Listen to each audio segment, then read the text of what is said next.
Hari ini di channel Travelog Nusantara akan membahas tentang Sumur Jalatunda.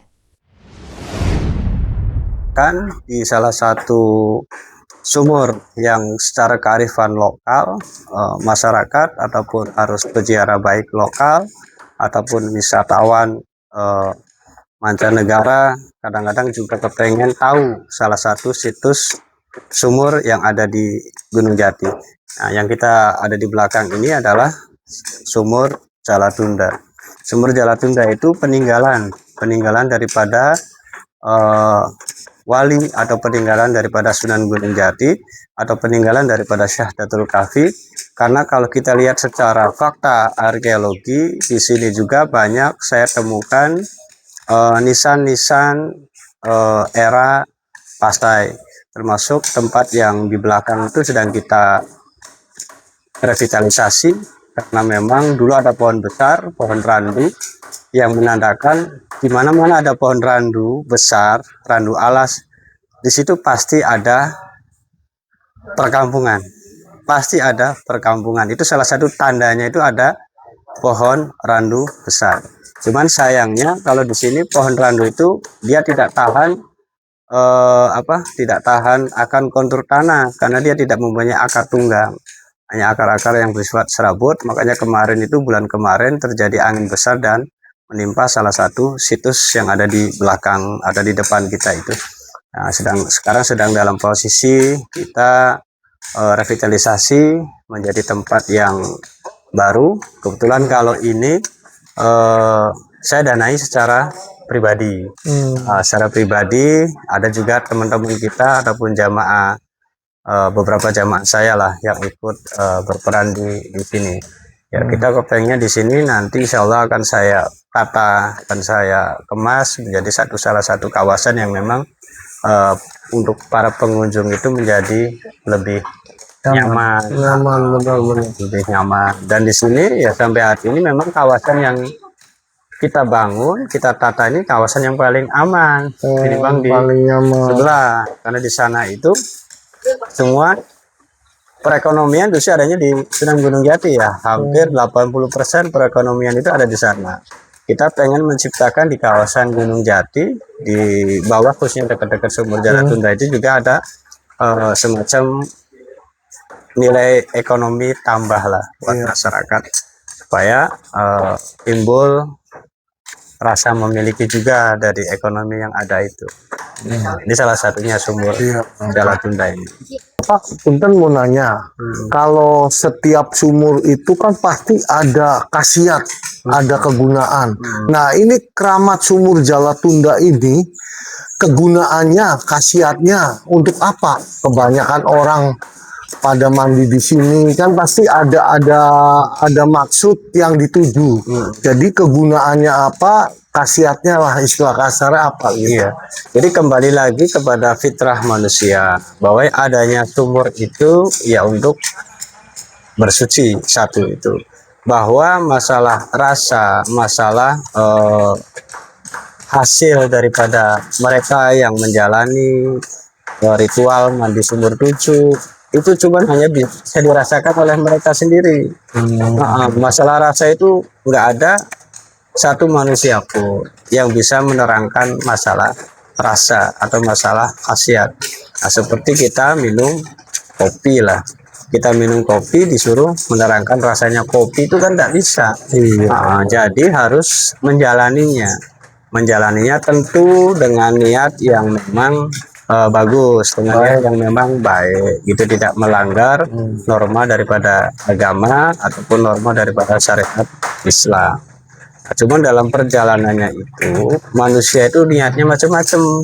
Ada yang kepengen kekayaan lah, pengen cari kejayaan lah, ada yang suksesan.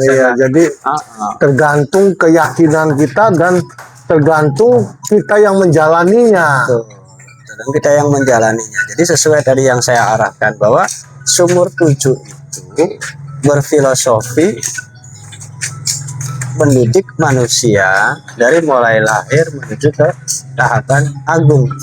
Jadi ada proses berusaha di situ, ada proses bekerja di situ, ada proses berbagi juga di situ, yang nanti secara lahiriah ataupun secara batiniah akan menjadi jala, menjadi agung. Nah, cuman secara faktanya bahwa sumur ini ada itu berkaitan dengan adanya Syekh Datul Kafi ketika perjalanan dari Kairo belajar di sana, kemudian mampir ke Malaka, terus kemudian mendapat tugas dari Sultan Turki pada saat itu dinasti Abbasiyah untuk menyebarkan agama di tanah Jawa, dan akhirnya bermukim di atas bukit. Nanti kita akan menuju ke tanah yang lebih dikenal itu dengan Bukit Hamparan Jati. Jadi adanya pesantren pertama pada saat adanya Syekh Datul Kafi atau Syekh Nurjati itu ada di sini.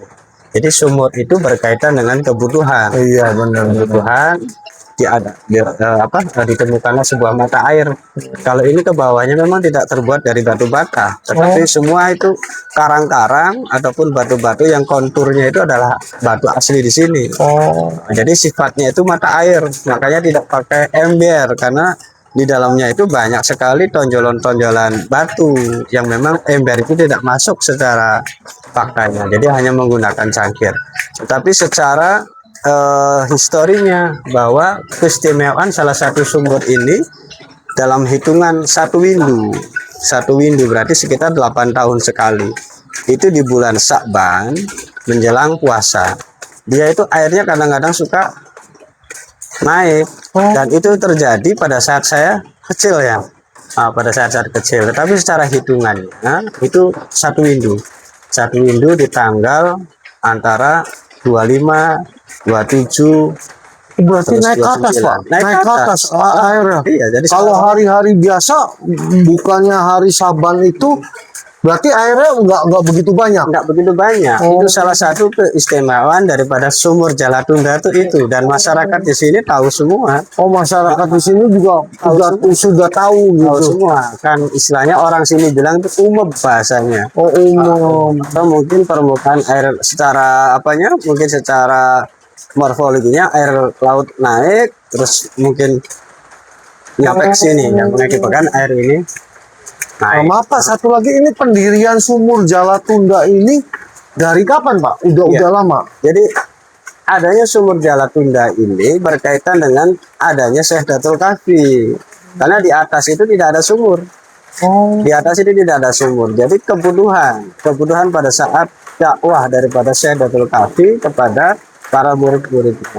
Ini yang kita sebut sebagai pengetahuan umum lah. Pengetahuan umum itu menyebutnya sebagai petilasan. Tetapi kalau saya secara pribadi menyebutnya itu bukan petilasan, tetapi bahwa mereka itu ada berkaitan dengan adanya Syekh Datul Kafi, dan itu bisa kita buktikan dengan beberapa nisan-nisan yang era Pasai itu berdiri. Di sini juga ada salah satu nisan Pasai yang memang ya kita teliti semua di kawasan Astana Gunung Jati, itu termasuknya nisan yang di luar daripada makam Sunan Gunung Jati yang terbagus. Dan itu seorang raja atau secara kearifan lokal orang menamakannya dengan makam Pangeran Dipati Arya Selingsingan. Tapi kalau kita lihat nisannya, itu nisan peninggalan Pasai. Nisannya peninggalan yang dulu. Pasai. Pasai itu ada ketika Syekh Datul Kafi ada. Berkaitan dengan perjuangan pada saat itu untuk melawan Portugis yang ada di Batavia. Jadi antara Cirebon dengan Samudra Pasai itu kaitannya erat sekali. Samudra Pasai mengirimkan banyak sekali bantuan tentara pada saat itu. Makanya kalau kita teliti di kawasan Astana Gunung Jati itu banyak nisan-nisan Pasai.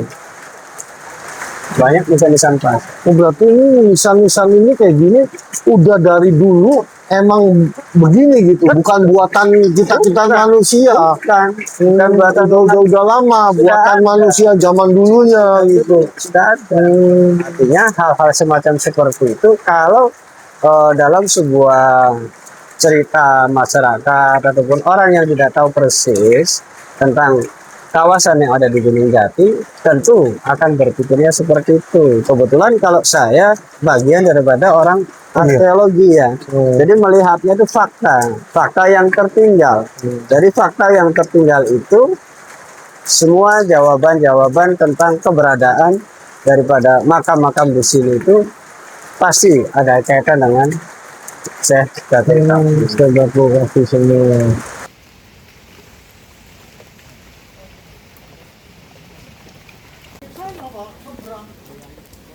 Ya, iya, jadi kalau sebelah sana kan awal dari Serpong belok kiri kan gede tuh parkirannya.